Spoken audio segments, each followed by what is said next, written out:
Green beans. Again, another Southern staple. Where do I start? I know way too many people that open up a can of green beans, sprinkle in some salt and pepper, warm it up on the stove, and call it done.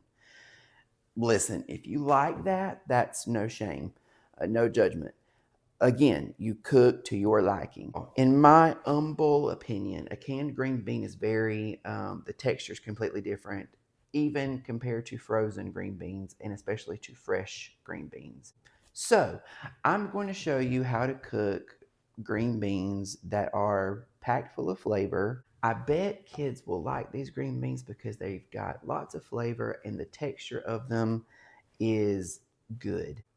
To me, like canned green beans, when you bite them, sometimes they make a weird noise when you bite into them. So these aren't going to do that. So yeah, we're going to get busy and we're going to make a pot of Southern style green beans. I did use fresh, and what I did, I don't show you in the cooking process what I did, but basically I went to the grocery store. Sometimes they're in a big crate. You go in and you get a little bag in the produce section and fill up the bag of green beans from the crate. I like doing that. These were some that were pre-bagged at the store, so I just bring them home, rinse them off, break the ends, and then I break them up into about pieces about that long. And sometimes I vary up the sizes I break them into just so they'll look not uniform. Um, that way you kind of know it's homemade. Homemade food doesn't always have to be picture perfect. As long as it tastes good, who cares what it looks like, right? It's that store bought stuff. It's the store bought stuff that looks too good. If you take something somewhere and it looks picture perfect, they gonna know you don't make it. I'm just kidding. But anyway, so let's get into this green bean video. It's a pretty simple, short recipe. Um, I will say green beans are one of those things, especially if you cook fresh or frozen, they're going to take a while to cook. So I would kind of budget that into your cooking time of your meal. I'll show you when we kind of get started cooking, but I like to bring them up to a boil. I like to turn them down low and I like to let them go. Okay, bring them up high, turn them down low, and let them go. Um, so anyway, let's get going with these green beans, and I'll show you what they look like after we get them done.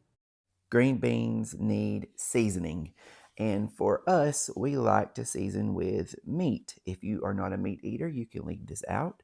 But we are going to use some bacon today, cut into smaller pieces, and I like to render out the drippings from the meat before I put the beans in the pan. So whatever meat you use, just render it out before you put the beans and the seasonings in the pan.